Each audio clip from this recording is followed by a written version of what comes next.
In today's video, we're going to discuss a momentum oscillator, and this one is called Williams percent R. And essentially, we're looking at an oversold and overbought technical indicator. And pretty much, it's used the same way as the fast stochastics, and traders will often use that for a buy signal or as a way to sell the market. And the formula calculation includes the highest price high in the last N periods, lowest low in the same amount of periods, and the most recent closing price. And the period length, that's our N, that just represents the look back period, and the default is 14. And if you look at this chart here, both of these indicators, now they're both set to 14, they give virtually the same oversold and overbought signs. But the main difference is you have two lines in the bottom one there with the stochastics. And a lot of traders use those crossovers as a way to exit the market and as a way to enter the market. But when we talk about oversold and overbought, there's a bit of a danger in that. And a lot of traders think that when a market is extended, let's say overbought, for example, they think that it's about to roll over and start heading down. And the same thing with oversold. People will think that a rally's coming because it's gone too far. Now, with this indicator, oversold levels are minus 80 to minus 100. Overbought is minus 20 to 0. So in other words, it's a bound oscillator between the numbers 0 and negative 100. But here's the truth. Your market can stay extended a lot longer than your trading account can. So oversold conditions, they're not always bullish, and overbought is not always bearish. And we've all seen it where price would be hugging the upper or lower bands of a Keltner channel or a Bollinger Bands and just keep riding in the direction of the trend. So I want you to look at this chart here. Can you imagine shorting simply because the oscillator went into overbought territory? And there's plenty of examples of any oscillator really in oversold territory, and it just churns there, right? The market just keeps going there. Now the drawdown in this chart here, that would have been pretty painful because this uptrend's pretty strong.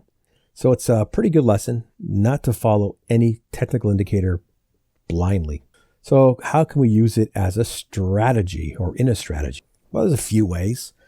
And if we just look at a simple way is let's look at overbought, for example, as a sign of strength, not weakness or not potential weakness. And let's look at oversold as weakness. So we can use a moving average with this, 20 or 50, doesn't really matter.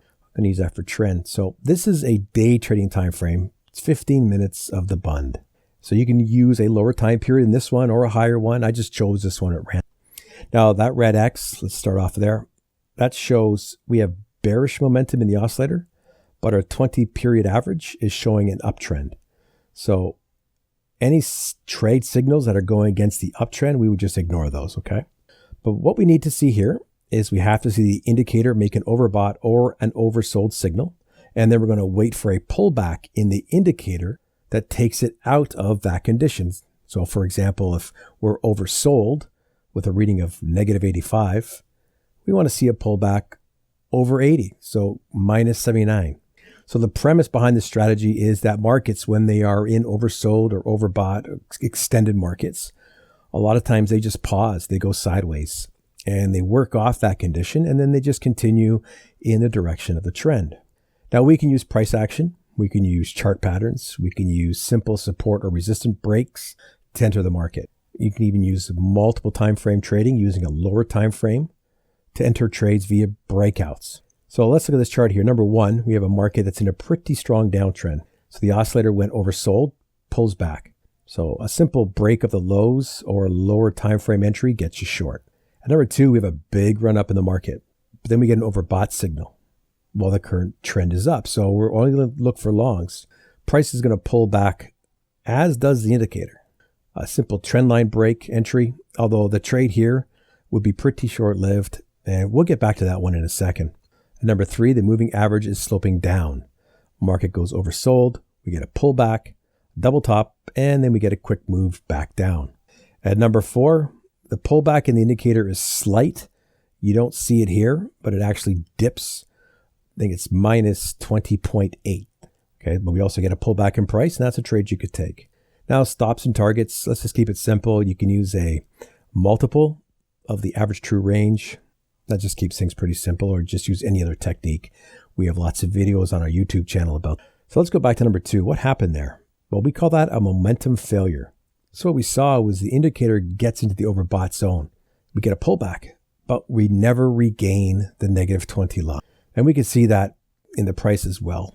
But there are going to be times when you're going to look at price and it's not going to be as obvious as it will be with the indicator. And if you took a long position when this happens, it's pretty high risk because we're being told by the indicator that momentum is not stepping back into the market. And that primary trend, which is up here, could be in trouble. What about a trading range? Momentum trading is not really what you want to do when you're in a range, but we can still use this oscillator. But we're going to use it a little different. First, you got to define a trading range for yourself. Mine is pretty simple. Once the trending pattern is broken, uptrend, for example, we need higher highs and higher lows. I consider a trading range until it's proven otherwise. Now here, not all of these are A1 types of trades, but it just shows how the indicator can work in a range. So when the oscillator gets overbought and price is near the extreme to the upside, look for a sell entry. When it's oversold, we need price getting close to a resistance zone where you would look to buy. Now, just like when you use the stochastics in a trading range, you want to fade the extremes at these levels until the market breaks out like we see here. So a quick wrap up. It's a momentum oscillator. Okay, it shows us when the market is oversold and overbought. Now, the current direction of the trend is not guaranteed to reverse when those conditions happen. But don't just trade it blindly. Consider using price action and trend direction because that's a heck of a lot better than just trading the signals. So you know what? Bring it up on your chart. Give it a try on your favorite market and just see if you can find a way to incorporate this into your strategy. Hit the like button. Leave a comment, questions.